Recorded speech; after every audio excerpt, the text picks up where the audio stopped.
Good evening and welcome to our live open house event here at Campus Vedersø. My name's Alex, head of school here at the International Academy and Boarding School. Good evening. And I'd just like to introduce some of our current students. Hi, my name is Noelle. I'm Danish, Filipino, Lebanese. And I joined TI, Vedersø International, because I just saw all these electives when my mom showed it to me, and everything just stood out to me like a golden ticket, and I was like, I couldn't miss out on it.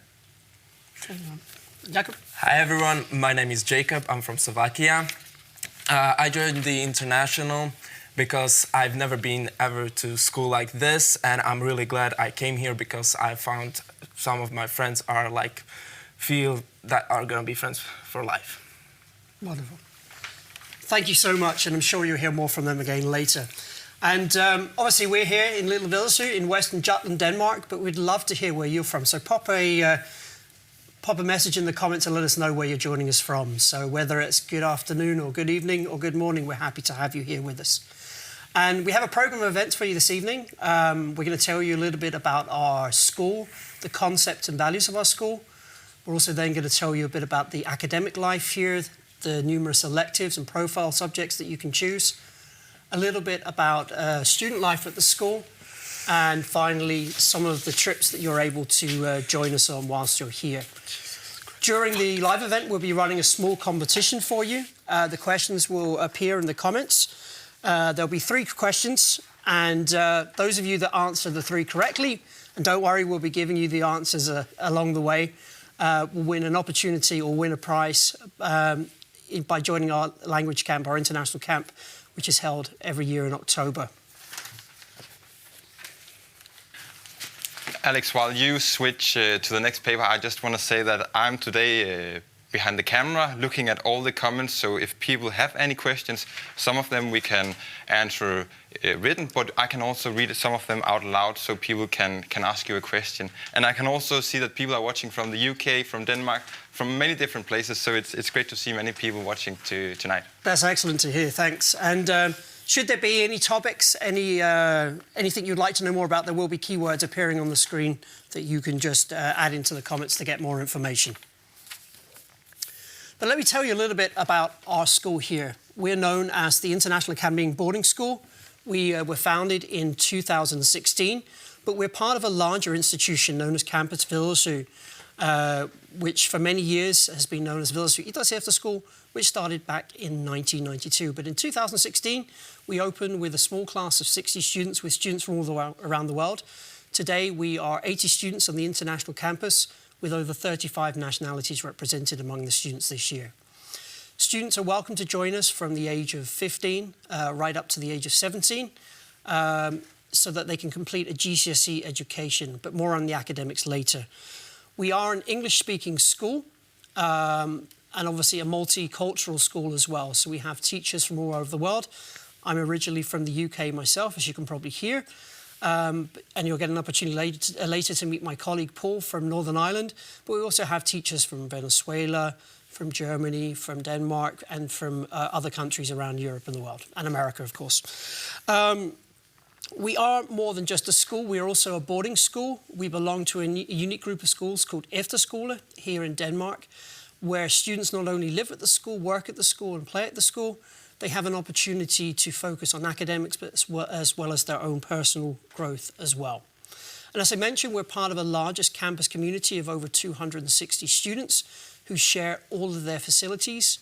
We share dining facilities, we share our sports facilities, but we have other opportunities such as CREA, music, and other facilities across the school that you can always see online or by booking a tour with us as well. We'll give you a tour of the school.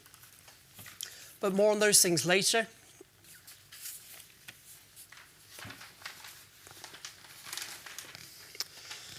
So I think the main thing that we as a school want to promote is we have 3 main ideas. We have this opportunity to develop your personal skills, be those academic or a particular sport or skill that you want to develop.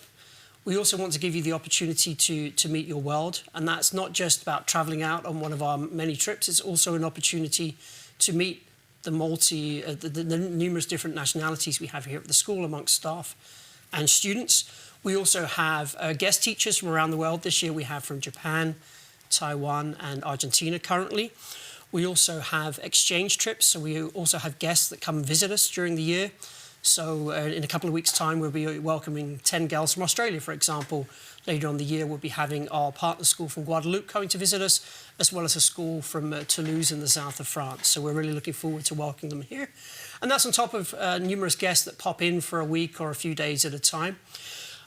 We also have our own, our own course. It's called Global Citizenship, where students can develop their intercultural competence and get a better understanding of the world in which they live in. One of our electives, which is incredibly popular, is also MUN, or Model United Nations, where students get to role play as different politicians, and quite often they will travel to a couple of MUN events during the year whilst they're here. And of course, we are the third value we have is this idea of family, as Jakob alluded to, this idea of getting friends from life. So we're a very small school, but we see ourselves as a familiar school, this idea of closeness, togetherness, and us having as teachers and staff time for the individual student along the way. But for those that feel, well, 80 students, that can be a small school. As I've said previously, where you can be part of a bigger campus environment as well. So there's plenty of opportunity to meet new people from both Denmark and from abroad. But don't let me be the only one to tell you about this. I think you have an opportunity, or you should have an opportunity to talk to some of our students. And we're going to now FaceTime with two of my current students, Santiago and Felix, who are waiting for us in their rooms, hopefully.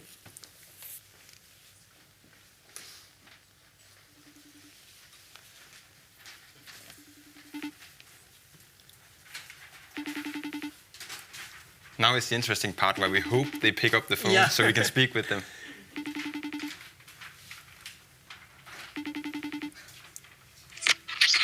There they are. Hello, everyone.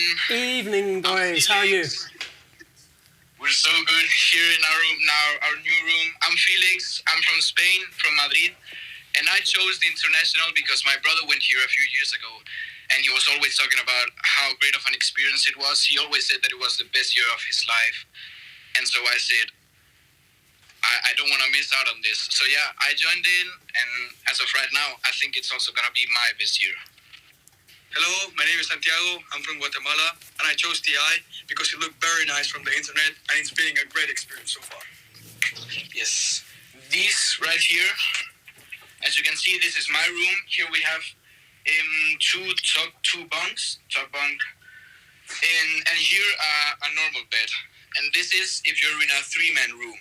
If you're in a two-man room, it would only be two beds, one right here and one right here, because it's like some rooms are like two rooms in one of 3 and 3, and some others are 3 and 2. As you can see, this is the other room. Now, here we have the bathroom. Okay. Here we have the toilet. Yeah. Here we have a small shelf, so we can put all our stuff and belongings. As I told you, the two rooms share a bathroom, so yeah, it's nice not to having to go to the same one, everyone in the school. And yeah, the shelves. Yeah. As we're lucky because one of our roommates actually brought one shelf himself, so now we have much more room. And what about, boys, what about the storage space in the room for your things? What do you have? Great, perfect. Okay. Yeah. So here we have the safe where we can store our belongings. And we also have the cabinets where we can store more of our things. Yeah. Oh yeah, something really important, lifesaver advice, pot noodles. This, every night I take one, then I'm never hungry. Now, oh yeah, here we have a table, 3 chairs for the room, of course, and something very important, because we're not allowed to use our phones in the night, we have this alarm to wake us up every day, because yeah, if we could use our phones, we would probably just stay up late and just be a bit too tired. And apart from making sure you get a good night's sleep, is there any other advantages of not having your phone in the evening? Yeah, there is a lot of advantages. We can just get to know more with each other in the room. We can learn where our roommates are from, how they used to be at home, and all that. Oh yeah, of course. That especially at the start of the year, without having our phones, we were actually like forced to socialize. And that's huge advantage. Then we just I got to know my roommates so quickly. Like in the first week, it was already deep talks every night. You know. And boys, when is it you have to be in the rooms in the evening? So we have to hand in our electronics in a cabinet in the corridor at 9:55. If you don't hand it in at time, you will get a run, which is not good. Let's keep it that way. And then at 10 o'clock, we have to be in our rooms. And at 10:45, we have to have the lights on. We can use bed lights, those ones. But the big lights on, because then, we all get a good rest. And is that the same at the weekends, or is the times at the weekend a bit different? But I usually don't stay at the weekends. He does. So he will explain it. Yeah, in the weekends, it's very different. You can go to bed at 12, and at 12 your lights need to be shut off, and everyone needs to be in the room. You can't be in other rooms, but there's an exception if a teacher allows you to sleep in another room. Okay. Yeah, and the roommates also allow you. And boys, you said you're in a room of 3, or you share a room of 6 boys. What about the rest of the corridor? How many are you on the corridor? Oh yeah, there's 3 other rooms, like shared rooms of also. One is of 5, and the other one's also of 6. There's one room with girls right next to us, and then on the other way there's one with the boys, more boys, and Okay. we also get to socialize very much with them. So just for clarity, you share the corridor, boys and girls? But the rooms are exclusively male or female, yeah? Yeah, exactly. Are you allowed to visit each other, though? Huh? Are you allowed to visit each other, the boys and girls? Yeah, exactly what I was gonna do. Nah, we have to stay in our rooms, of course. It's common sense. But well, as he said, sometimes in the weekends we can go. But I think, correct me if I'm wrong, only with our gender, if we're allowed. They're only gonna allow us with a boy, in my case. So students are allowed to visit each other the whole day right through to bedtime at 10 o'clock, and from there on they are expected to be in the rooms. And likewise, at bedtime at the weekend is set by the teacher on duty, but is typically around 11 o'clock, 12 o'clock, depending on the activities, and then they're expected to stay in the room. But just before we cut you off, boys, can you just quickly show us the corridor and show us the small kitchenette at the end of the corridor?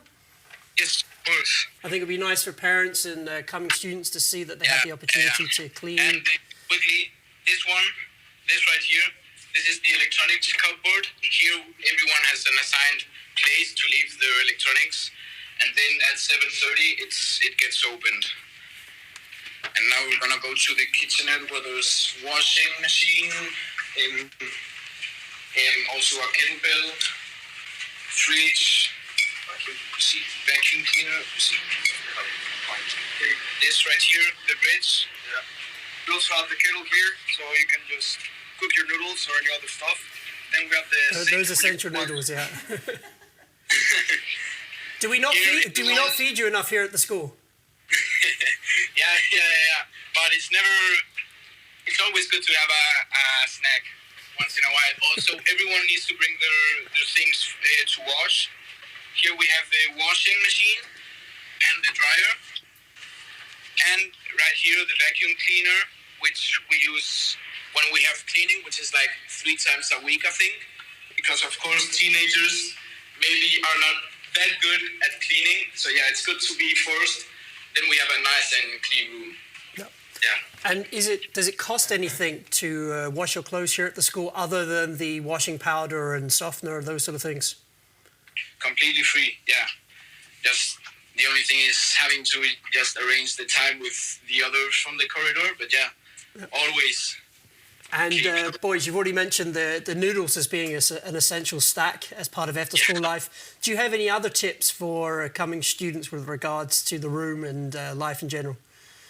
Well, something my brother actually told me that especially at the start, I don't have to be that nervous. You don't have to be that nervous because if you go to this kind of school, it's because you want to socialize, right? So everyone is like open-minded and wants to meet new people. So there's nothing difficult about that. It's much easier than in other environments. And also like, yeah, just socialize, smile, and people will talk back to you. The smiling part you guys have got down already, so that's great. Yeah. Thanks, boys. It was a pleasure. Thank you. Thank you so much. And I'll see you later, yeah? See take you. care. And I'm just thinking, actually, why I have you two here in the audience. Noelle, what about the girls' rooms? How are they in comparison? Are they similar? Is the same experiences you have? They're completely the same. Yeah. And honestly, I love the girls' rooms and also really like the guys' rooms, although they're all completely the same because we switched rooms this year 3 times.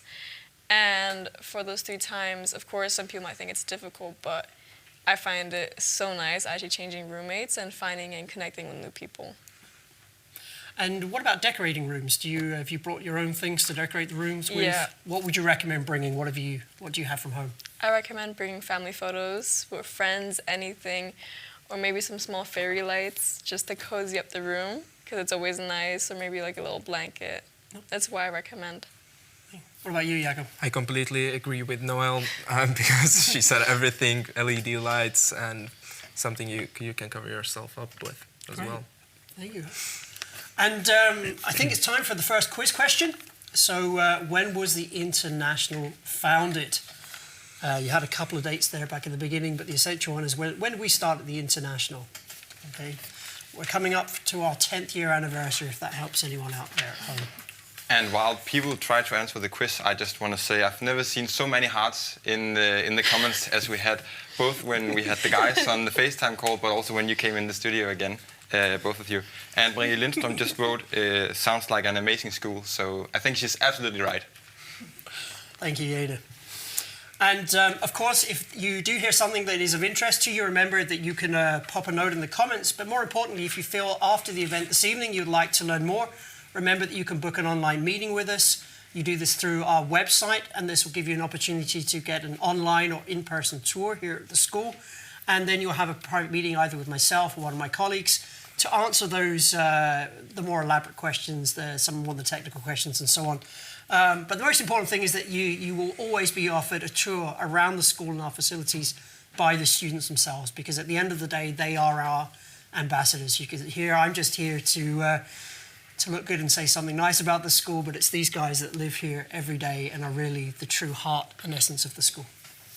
And Alex, I'm just going to mention a quick thing. So if they write book now in the comments, then I know Louise is sitting at the computer ready to send them the link so they can get in and book the meeting. So if they just write book, she will help them to find the right webpage. Excellent, yeah. And you'll be in contact a lot with Louisa should you write to us, and she'll also be able to answer any questions that you have. And please remember that this is the first step of the process, of course, because from there then we will make sure that the Efterskole is the right thing for you, and that you would adhere to all of the different expectations and formalities that we have with regards to Efterskole life. Obviously, you've heard a lot about, or something about the boarding school life and how the students live together. But of course, many of you are out there looking for a school, and essentially, and first of all, we are a school. We've chosen to be an international school within a Danish boarding school environment. So we try and find the compromise between those two things. So trying to offer Danish educational values and philosophy, and combining that with an international education, so that the students that do come to be here with us for 1 or 2 years are able to validate their education, are able to go home to their home countries or to another type of education and still be able to continue and get the credits and the scores that they need. So we use the Cambridge system, the lower secondary system, the Cambridge IGCSE. We offer English at a first and second language level. We offer the 3 sciences, so that's physics, chemistry, and biology. We offer mathematics.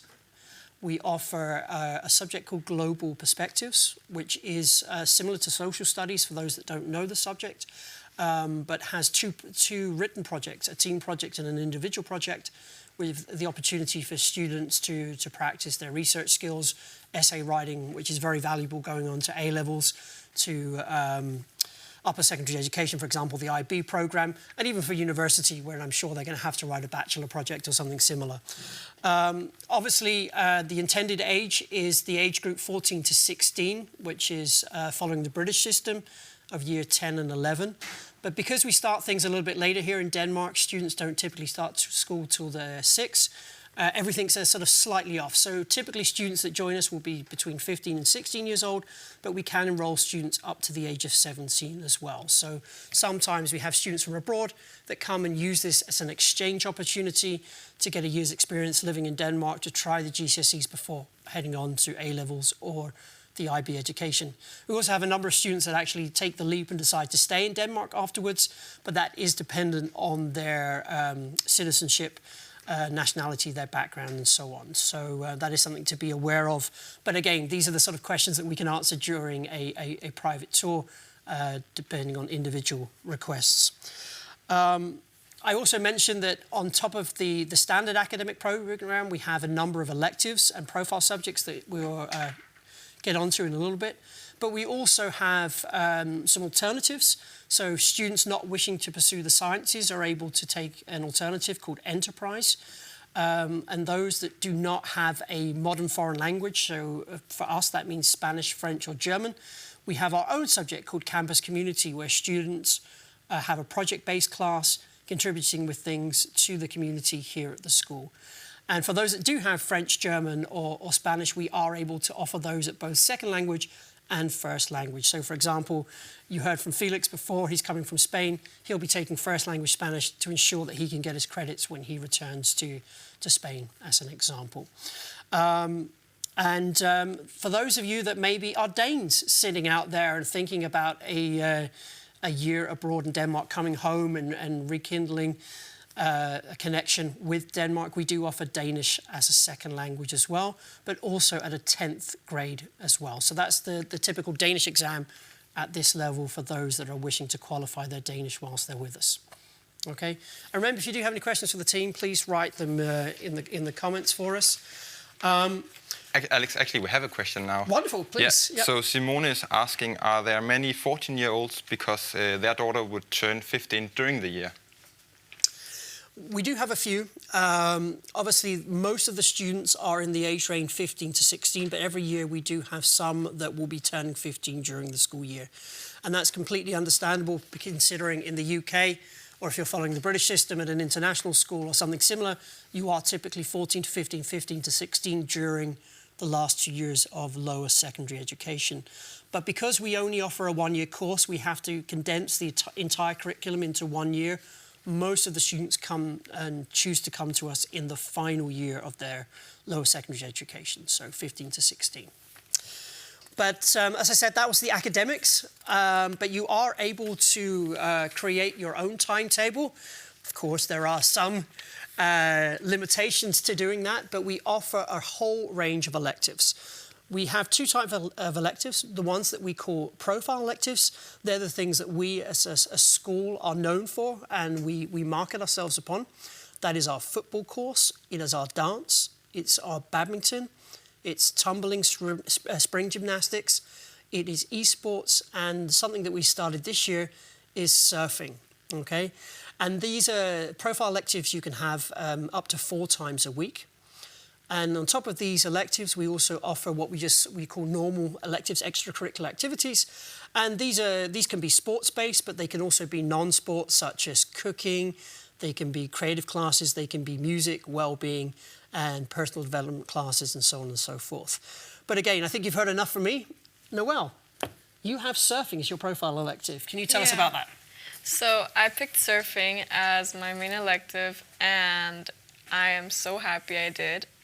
So I do surfing at least 3 times a week, and sometimes if the weather is a little bit too rough outside for some of the beginners, we go inside in a swimming hall to practice like breathing underwater, holding your breath and swimming, such as for paddling. And you can start at any level, so if you've never done it before, and if you have done it before, you can easily do it. So for any level, you can always feel free. You don't have to be good, you don't have to be bad, anything, you can just come. And I'm sure we've got families from Southern Europe thinking, surfing? in Denmark. How do you deal with the cold water? Well, I live in Italy, and I think surfing in Denmark, I was gonna think it's pretty cold, but they support with all these wetsuits and everything, and once you're out there, you get to moving, nothing feels cold. You're just so hyped up for the next wave that you don't even think about it's cold because you just keep moving. And just the walk over the sand dunes gets you warm in the beginning, doesn't it, as well? Yeah. So, and as Noel said, of course, we take our responsibility. It's very important to us. So, of course, students will not be surfing when the weather the conditions aren't right, of course. And Jakob, you don't have a profile elective, but as far as I'm aware, but you have Model United Nations, Yes, which I is do. a really important subject for us. So please tell us about that. Yes. So Model United Nations, it's really similar to Global Perspective, where teacher gives you like a challenge that you have to complete, and you're like a politician that has to find a solution to each problems that is given to you, like check the background of the country or current situations, and you just have to find a solution. And it's really fun, and we are going to travel in schools. Yeah. We are going there for 3 days where we will practice, and at the end of the year we are going somewhere around the world to make sure that we are ready. And yeah. And what country are you representing? Now I'm gonna have Estonia, economics and financials. Wonderful. Yep, so we every November we participate in a local MUN event at the local IB Gymnasium in Struer, which is about an hour north of here. And then towards the end of the year, we hope that students will be able to take part in an MUN event somewhere in Europe, if not further afield. So they've got plenty of time to get ready for that. Now we're going to FaceTime with some students that are out on location around the school and to tell you a little bit about their electives as well.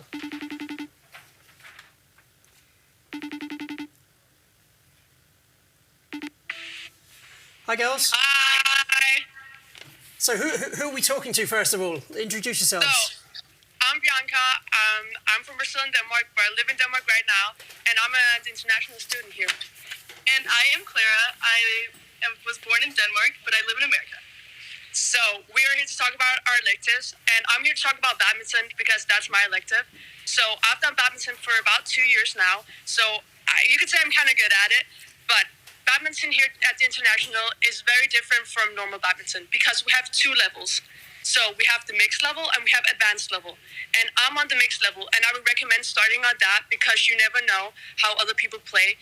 And if you start in advanced level, it might get tough. I'll just say that. But in the mixed level, we train 2 times a week, and that is Tuesday and Thursday. And it's an hour and 15 minutes. So you train with people who are both new beginners and people like me who play for a couple of years. And then when you're done with P1, which is where you have the elective for about 2 to 3 months, you can move up to the advanced level. And here we play with both VI and CI, so that's the international students and the Danish students. And it's really nice because you get to know other people and you get to have relationships over here at VI, where we're standing right now, because we're in the Tumbling Center, where you can do gymnastic as an elective. And in badminton, we often go and play against other schools, like team games, single, doubles. So you can win medals for your room, which I'll hang up all the time, so people know you play. And it's awesome because it's so fun and it's different going on the bus and just a whole nother vibe. So, And yeah. Bianca, is there anything you'd like to say about the trainers that we have for badminton? They are amazing because they're both pro players. I think one of them, Carsten, has been playing for 27 years, so he obviously knows his job very well. So you can trust them. They're so nice, and they're always here to help. They're not mean in any way. And our badminton players are extra lucky because not only do they have a former Danish champion as one of their coaches as well, they also have the headmaster. Now, I'm the head of school for the international department, but Kim Skolborg, he is the headmaster for the whole school, the campus director, and he's a very keen badminton player as well. So these students are really lucky that they get the headmaster playing with them. Yeah. Great, thank you, Bianca. That was badminton. Clara, can you tell us about your profile? I chose football as my profile elective. I train Tuesday and Wednesday, and I have volleyball Monday. We trained for about an hour and a half, and I chose the team 1 because I've been playing for about 6 years now, and it's all players who've been playing for a while. So you're like the same level as them. So you're not like worse. You don't feel left out. And but if you haven't been playing for more than 2 years, I would say you should probably choose like the lower level to like really work your way up, like Bianca said, the mixed level. And I think it's really great. It's because the teams are mixed with VI and TI, so you get to know more Danish people and like learn about them and stuff. Tournaments. Oh yeah, and we have tournaments too. So we take the bus out to different Efterskole, and we play against them. We just had a tournament where we played against Lumbo and Staby, which was really fun. We got to know people from their school because we played like we were friends, not just rivals. So we really got to know them too. And Clara, can you maybe tell the audience a little bit about our facilities? Because obviously we can't show them those this evening because they're outside. Yeah. But what do we have, if they could see outside, if it was still light here in Denmark, what would they see? So we have one big turf field, it's like an 11v11 field, so it's really nice. And then we also have a small field with multiple goals in it called Goal Station. And on the evenings, a lot of people like to go out there and play pickup games with their friends. And then we also have like a basketball area with basketball hoops, and we like to play out there too with basketballs just for fun. And can you play in the dark, or do we have floodlights for the AstroTurf? We can play in the dark. People are actually outside playing now. I don't know if you can see the lights, but there's lights out there. People are playing a pickup game in Goal Station right now. Yep. And obviously you guys are in the Tumbling Centre, but what else? The audience can't see the foam pit, but what else do we have that they can use here? The fitness centre, the dance studio? Where we're standing right now, we have trampolines in the back, so you can obviously jump in the big foam pit. And if we turn away, we have our big hall here where people dance and play volleyball. And sometimes, for example, in badminton, we're so many people, we have 2 halls, so we both use this one and the one next to it. And down here by the trampolines, we also have our gym, which you can't see right now, but it's right behind here. And a lot of students go there each night, especially VI, the boys, because they want to get fit. So they train there each night, and you can always go in your free time. So it's really nice. Yep. And how often do you use the facilities in your free time? The Tumbling Centre or the fitness centre, the dance studio? Like, I use it all the time, I think. Like, each night I'm always here doing something. Whether it's the tumbling hall's open, or if me and my friend are going to play a match in volleyball, duelball, if the Danish people know, and badminton, we're always here doing something. And are there any limitations to your use of those facilities? Are there any rules or expectations? Yeah, in here there has to be a teacher with trampolining because obviously you can get hurt. And I think, yeah, they have keys for everything, so if it's locked, you obviously need them to come and help. And sometimes they say not tonight, like if there's short staff or if there's just something going on, they'll say not tonight, we're not doing it. And then, you know, you go out and hang with your friends instead. Yep. But obviously, as a badminton player, you're always able to go and set up a net and play badminton. Yeah. Or Clara, you have volleyball as well, don't you? Yes, we both play volleyball together. You both do, sorry. That's okay, good, yeah. But yeah, we can always go set up a net. And it's really nice because the night before we have a game, they always lock the hall up just to play volleyball, badminton. So it's really nice because then, you know, you can all go and like practice for the day. Great, thank you. Yeah. Please go. See you later. Bye. Okay, bye.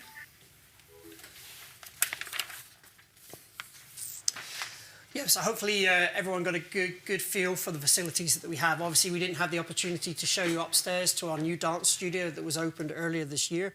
The fitness centre, as the girls mentioned, is available to both boys and girls during the day, but is especially popular in the evening in their free times. We have the other sports hall, and we also, in addition to the AstroTurf for the soccer, we have 2 full-size football pitches as well. So students are able to go and train. We have normally 5 teams for the boys and 2 to 3 teams for the girls. And most of our football coaches are UEFA licensed as well. Okay, and where possible, we do attend local games. We also have former Premier and Super League players come past and do some training as well. So there's lots of opportunity for soccer and so on during the year. Alex, Yes. actually, while we had the FaceTime call, we got quite a few questions in, Oh, so I'll yeah. take just a few of them now. But Barbara asked, where do the students go to shop for soap, all that kind of basic things they need? Yep. So, as you've probably seen, those of you that have made the effort to look at where we are on Google, we are a little bit remote out here. That's no secret. It's both a blessing and a curse. It's a blessing because we have the students here in a very safe, natural environment, but it does mean they have to make a bit more of an effort to get to the local supermarket. During the sort of high season at the local camping shop down by the beach, which is 4 kilometres away, they can buy everything. Unfortunately, that does close in October, so they now have to cycle 10 kilometres to get to the nearest supermarket. But biking is a big part of Danish culture. Students are expected to bring a bike with them, so they are able to go on these tours. But as part of our monthly plan, we do have a weekend where we try and take the students on a tour where we go past a bigger city, so they are then able to buy their toothpaste, their sort of toiletry products and so on. Snacks, thankfully these days there's Amazon and other online supermarkets that can send things here to the school. So a lot of students actually do their shopping online, get things sent to us here at the school, or they get care packages from their parents and other family members. But yeah, if they want to go to a supermarket, they have to make a little bit of an extra effort. I won't lie. Perfect. And then there are actually 2 questions. I think we can just take one of them because Levente asked if we could talk more about the football track, which I think you covered quite well after the call. And then Sandra asked if there are any plans to add golf. So we actually do have golf as an elective, and my colleague who will be joining me in the studio shortly is our golf expert, and he'll be able to speak for the next 3 hours about his handicap and what he can offer. I've heard he's pretty good. I've never seen him play, actually. but no, we do have golf as an elective, but not at this stage as a profile subject, but who knows how things will develop in the coming years. With regards to the football facilities, as I said previously, the only thing I can recommend is booking yourself for an online tour or coming here in person to see the facilities in the daylight and to get a better feel for what we have on offer here. Okay, but I think I'm being told it's time for the second quiz question, which is how many times per week does a profile elective take place? And I hope you can remember the answer. It is quite a few times. And again, that is up to that amount of times a week because it is, and that's one of the advantages of the way that we put our timetable together. You can sign up for soccer, for dance, for surfing, and only have it 2 or 3 times a week if that's what you feel comfortable with, because then that leaves you space in your timetable to participate in one of the other electives as well. So thank you for now, the girls. Noel and Jacob, thank you so much. Thank you to the girls. That was for Bianca and Clara online as well. So here is the golf man himself. I've already built him up for you, but please, Paul, come and join me. Thanks, Alex. Oh, so Paul. will I start about the golf or something else? Yeah, start where I left off. So I am in charge of the golf elective. Right now, it's 1 time a week. We travel 20 minutes or so down to Holmesland Golf Club, and where the students play in the par 3 course, and I help them to whatever standard I can, I suppose. If they come to the school with a handicap and are a member of a club, then I do take them out onto the 18-hole course, and we play then during my spare time and your spare time, and that's great. And also throughout the year, we take part in various Efterskole golf competitions where they go to other golf courses and play against other golf schools or golf Efterskoles, which is great fun. Now, Paul, you would like to say that golf is your most important role. It's definitely one of your many talents. But just for the audience's sake, you have, in my eyes, a very important role here at the school. And what is that? Yeah. I have a few hats. And one of the most important one is, along with Alex and another colleague, I'm a member of the welfare team. And throughout the year, we like to have an overview of each and every student. We are a family. We're a small school, but we're a small family, which means we know everybody in the family, and they all know us as well. So when you come to us, hopefully you'll come to us, you will be allocated a member of staff along with 9 or 10 other students. And throughout the year, you will have regular meetings with that member of staff to discuss situations or problems or where you want to go next year or how can you get home for that midterm break or whatever. And the contact teacher is a very important role, and they are the communication, I suppose, between us and the student and parents. So it's kind of like a triangle. And as well as that, we also have corridor teachers. So corridor teachers also have an important role where they will try and ensure the smooth running of the 3 big rooms in the corridor. And when you have so many youngsters, teenagers living together, and they have to share and wash, and what are the rules for the room? So that's part of the learning and growing process at our school. You have to figure that out together, and the corridor teacher, along with the contact teacher, will be there to help you figure that out so that everybody can live harmoniously, we hope. We hope so. And we normally do, I have to say. And how often does a contact teacher meet with their contact student? Right now it's every other Tuesday. But as the need arises, I should say, it can be every Tuesday for a period of time. So we alternate right now between the corridor teacher running an activity, and then, for example, if it's me, I will have my contact group together. And throughout the year, we will have various activities. Sometimes we will cycle down to Vedersø Cliff, go to the beach, have an ice cream. Other times you might come to my house and have a chai latte and play some congaspel. So it depends on the contact teacher. But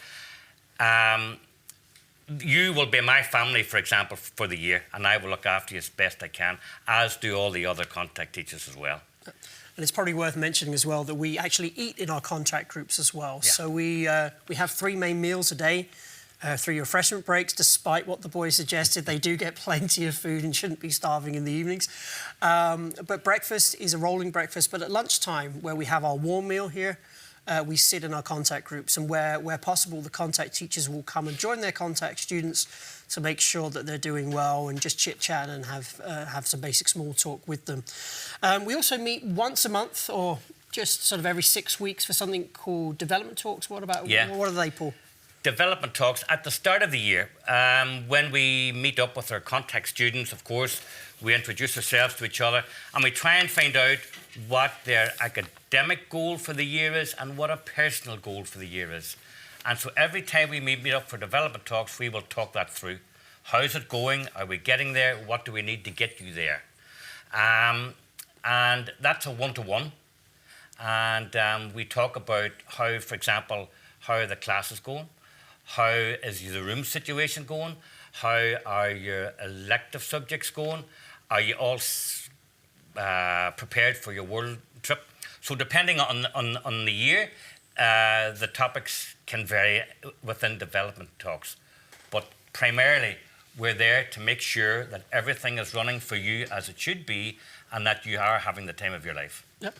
We're obviously both parents ourselves, Paul, and I'm thinking, OK, my son or daughter's maybe taken halfway around the world to come to the school. How do I keep in touch with the school? How do I get hold of my contact teacher?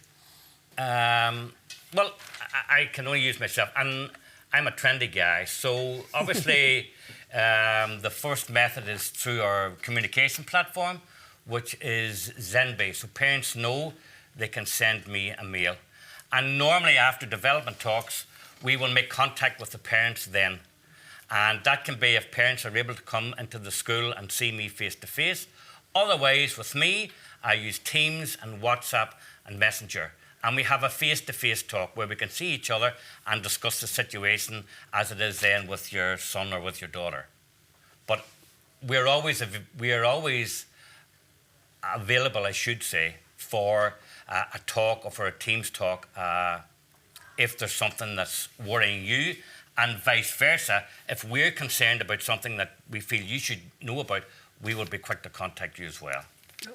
And the keen-eyed audience member might have seen that I've been sitting with a cup with the symbol for Hillary on it, and you're obviously the House Hillary representative. What is our house system here? The house system is based roughly on Harry Potter. So there are 4 big groups in the house just like Harry Potter houses. They are called, and they're named after famous explorers. So we have Amundsen, Hillary, Costo and Armstrong, yeah. And Armstrong, I was just saying.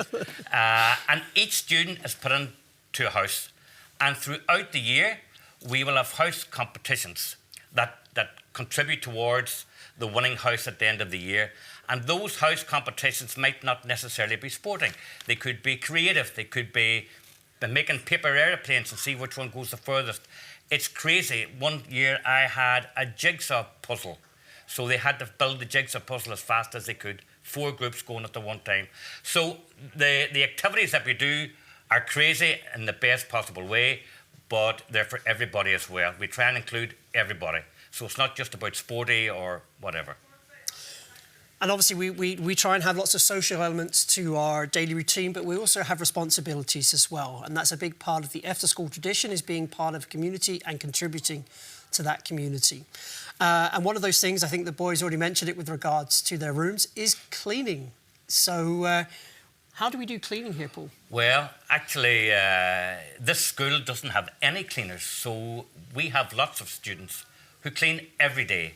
And students are allocated an area within the main building of the school, which could be the classrooms, which could be up on top on mezzanine, it could be in main with a small kitchen, and it will also be the toilets, because they also have to be cleaned. And as well as that then, they are responsible for cleaning their rooms. So they have to keep the corridors clean, the kitchenettes clean, and their rooms and bathrooms clean as well. And we have cleaning every day, and the staff will go around and check and make sure that it's done to a good standard. Great. And obviously there was a question earlier about the opportunities to go and shop and these sort of things. How do we arrange our weekends? I think I'm sure there's families that would like to know how we organise that. Weekends are very important for us. And right now we have 3 types of weekends. We have green, where the whole campus is involved and it's a huge activity. Like the prom, for example, would be one. Like the harvest festival at the start of the year and a big party at the end of the year.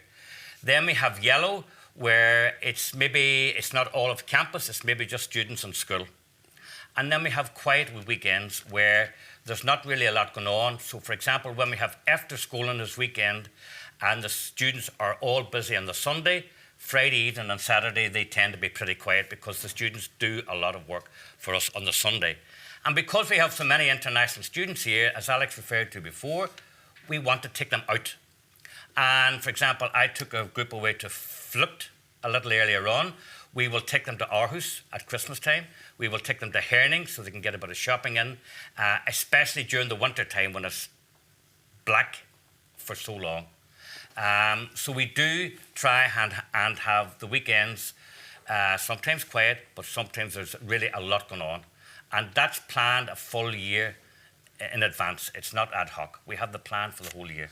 Yeah, you probably heard me mention earlier that we live quite remotely here, but we are blessed with our natural surroundings, but also many award-winning museums here in Denmark are within reach, including some major sites such as Legoland and Lego House as well, which we do use on occasions for student exchange excursions as well. I think there's maybe another question. There is actually many questions, but I'll take this one first of all. How long time is a school year, and is it possible to stay for only half a year? So a school year runs from the very beginning of August. We normally start in the first, second week of August, around the 7th, 8th of August, and it runs to the very end of June. So that's the school year. It is possible to be here for more than 1 year as long as you fulfill the criteria for that. Obviously, it's no secret that we are a private school, so we are a business. So we do work on the assumption that a student is going to stay with us for the whole year, and we enrol students based on that fact. But should we have any beds available, we are always open to that discussion, and we do occasionally have students that come through the Erasmus Plus program where it's funded for a shorter period of time. But that's something you just need to reach out to us about. It is possible, yes. There was another question? Great, there is another one. Yep. So how advanced in English should the student be to be at the school? Well, you can hear we get tongue-tied as well here, despite being growing up native speakers. We don't expect everyone to be fluent. You do need to have a basic level of English. You need to be able to follow class and be able to socialise in English, but by no means do you have to be fluent. We have a lot of students that come with English as a second language with very limited skills because, of course, we want to help them improve those skills during the year. So when they leave us, they should be at a fluent level. But it would be a shame to come here without a basic lack of English, and that is something that we do test students on. When they call us, we do try to enrol everyone, but we're also very honest about the expectation and what goes into a school year as well. But it's not worse than you go away, train a little bit, and we'll see you the year afterwards as well. Perfect. We'll take one last question. I know there are more. We'll take them at the end, but one for now, and that's from Sandra. She's just asking, what is the ratio of teachers and students in a class? So our average class size is 24 students. And normally it's one teacher to those 24 students, but in maths, for example, we stream the students, so we give them a placement test at the beginning of the year, and the lower class has 2 teachers as well. But it really does vary for subjects. Obviously, for the bigger profile subjects, for example, football, you're looking at 4 or 5 different trainers for the number of students there. Likewise in badminton and so on. But in the academic classes, it's normally 1 to around 24 students. But that said, I mentioned earlier, we have 3 volunteers that come during the year from abroad, and they help both during the day and in the evenings as well. But Paul, I want to say thank you for now. Of course, you're more than welcome to contact Paul directly through the website should you have any questions about his areas of expertise. And I'm sure he would love to talk to you about golf as well. But for now, I'm just going to invite Noel and Jakob back into the studio here, because I'm sure some of you would be interested to hear about the world trips. Now, as I said, one of our goals is to get students to meet their world, not just both here at the school, but also to travel out into the world. When we start up here in August, we have an intro trip in the local area with the students, and whether we spend a night away from the school does vary from year to year. But then we go on one European trip, and that's actually the whole school. So when I say the whole school, it's both the Danish and the international department, all 260 students. This year we travelled to the Czech Republic. So maybe you could tell the audience something about the trip to the Czech Republic? Yeah, you first this time, yeah. Okay. So I'm from Slovakia, and it's really close to Czech Republic. So I was kind of sad that I'm going to visit some country that I was already there many times, but it was a really nice feeling to go there and reunite with something similar that I have at home. And I really enjoyed it. We had activities every single day, and we closed the trip by going to Prague. And it was a wonderful trip, so I was really happy that we went there. So you weren't disappointed we were always in your back garden? No, not at all. I was really happy that we went there. You must have felt in some ways quite proud that you could show off your culture to the other students, yes, and be on your home turf. I was like really proud because I was helping everyone, and it just felt good just to help everyone. I have to say, you even helped us book our restaurant while yes, yes, I did. Even though they ended up speaking English to us anyway, but yeah, it was great. And Noel, what about you? How did you find the Czech trip? And how was it travelling with the other department as well, so both the Danish-speaking and the English-speaking departments? Well, for me, honestly, I think everyone in VI, the Danish side, is so nice and so kind. And of course, it's something quite new for some people, getting to meet a completely different nationality. But I honestly had no problem traveling with them, and getting to know them was really nice. And for me, being on Czech Republic, since I've never been there before, I was so excited to see somewhere new. Yep. And since we got quite high up in the mountains, and we had the best view I've ever seen, like all these crazy activities I could never imagine in my life doing. And I just got to connect with everybody there, and then we finished off the trip to Czech Republic. Oh, Prague, sorry. Yeah, to Prague. And I think that was just the best way to finish it off. And we also had this wonderful mob dance, which might be a bit unexpected, but it was really fun.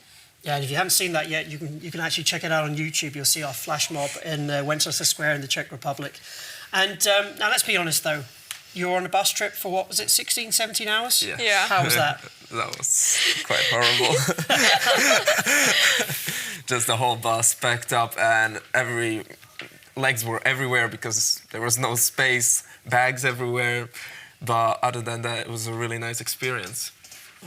And did you find being on the bus journey gave you an opportunity to speak to new people as well? Yes, since we were kind of mixed up with the Danish students as well, and we were talking to them a little bit, and we found new friends.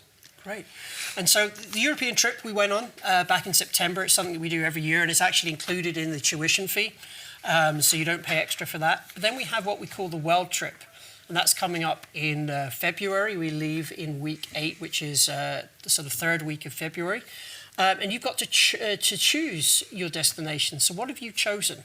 So I've chosen Guadeloupe, since I thought Guadeloupe was really nice and tropical, and you also get to surf there. I just thought, why not? I mean, it is somewhere I'll know I don't think I'll come or visit. So being able to visit somewhere that's so far away with so many new people, I mean, it's an experience you won't get again. And Jakob, what have you chosen? I've chosen Hawaii, so I'm really glad that I got there because it's like dream come true. I always wanted to visit Hawaii, and I'm really excited to go there to do all the activities, and I get a really good group that I'm going with, so I'm really excited. Yeah, so you've got 2 weeks to look forward to in Hawaii and Guadeloupe, both with surfing as well, and I myself will be going to Australia with another group of students, also with a bit of surfing, amongst other things as well. And for those 3 trips, the students do pay an extra fee. It is currently 18,000 kroners. It's 2 weeks away, and it does cover all the accommodation costs, all the activity costs, as well as the students coming back here as well. We have Guadeloupe coming to visit students from Hawaii, hopefully as well, and 10 girls coming from Australia very soon. But for those that feel that they would prefer something else, we do offer a free trip within Europe. We have a partner school in the south of France that we'll be visiting for a week, and then we'll be moving on to Barcelona. And that's also included in the school fee as well. And then at the end of the year, we do try and round off the year with a trip away from campus once we've cleaned and tidied up.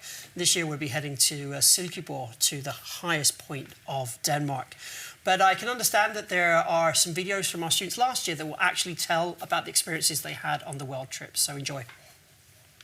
You went to France, well, to Guadeloupe. Yeah, so Guadeloupe is a small French island in the Caribbean.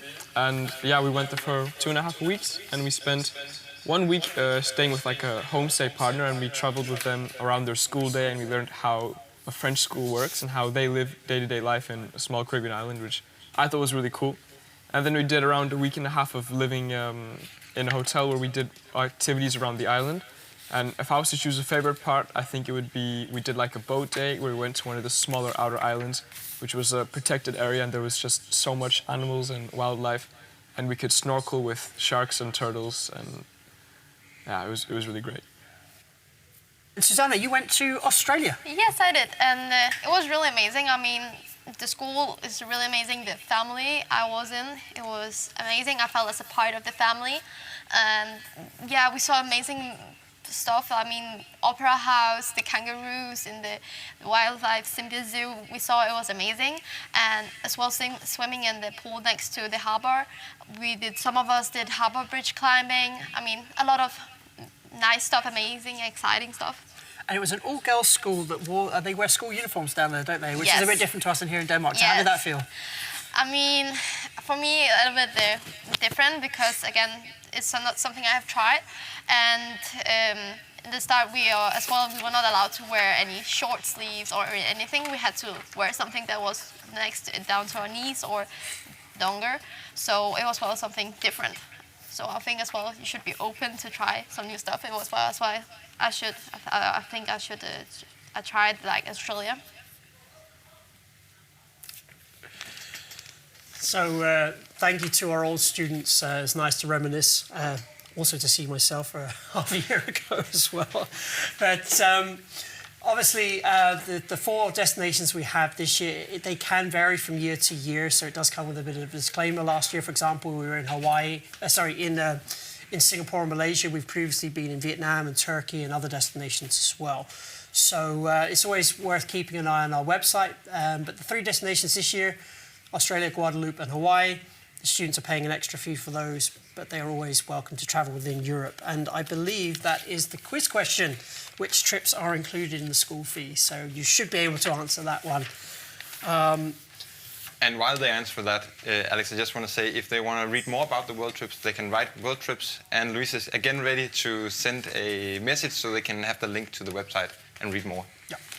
And I'm sure a lot of you are online, so there are a lot of good sort of highlights videos from the respective trips online as well, so you can get an impression of the actual activities and so on and so forth. But we are coming towards the end of our session. I can see time is running away from us. Unfortunately, there is so much more that we would like to tell. So if you haven't got all the information you need, then we recommend booking a meeting. You can do this through our website, where, as I said, you'll have the opportunity to meet the students, have a tour. For now, I'd just like to thank all of my students for giving up their Sunday evening to come and join us here in the studio here at the school. You've done an amazing job as always. Thank you so much. So big round of applause to you guys. Give yourselves a round of applause. And before we leave, hopefully now we have a winner to announce from our camp. We do have a winner, and I also have one last question I think could be very great to answer. And that is someone asking, how much Danish are the students, or have they learned already? I don't know if they can say anything. Well, who's the best one to ask? Because obviously some of you are Danish by birth and Danish speakers. Maybe Jakob. Oh, you sure? How much Danish do you feel you've learned these first couple of months? I don't feel like I've learned much because there were like ups and downs. The VI had a lot of programs to do, and our teacher is one of the dance teachers, so she had to be on and off. And we had one class with you, which was really great because you understand us. I didn't pay him to say that. But yeah, I can say thank you. It's tak. And what else? Welbekomme. Yeah. So I'm getting there slowly but surely. Wonderful. And it really does vary because we have a beginner's Danish course, we have an intermediate Danish course, and we have Danish as a 10th grade. And it really depends on the students themselves. Are they here speaking Danish? Have they come to improve their Danish? Or are they here for the international experience where they speak English? And students that don't have Danish, you do not have to take Danish as a second language, have an alternative study class at that time as well. And so some students speak a lot of Danish, some not so much, some integrate a lot with the other departments, some not so much. But it's important that they feel part of the campus, that English is our main spoken language, but a lot of Spanish speakers as well, German speakers here on campus. We've got quite a few French speakers as well this year. So everyone is welcome, and English is the way that we do that together here. So now we have a winner. The winner, should we do a drum roll? Here we go. The winner is Simone Ritter. Simone. Yeah. Congratulations. Tillykke, Simone. We will be in contact with you about joining us hopefully next October for our international camp. But for now, thank you so much for joining us this Sunday evening here in Denmark. Tak for i aften. Hopefully we'll see you soon.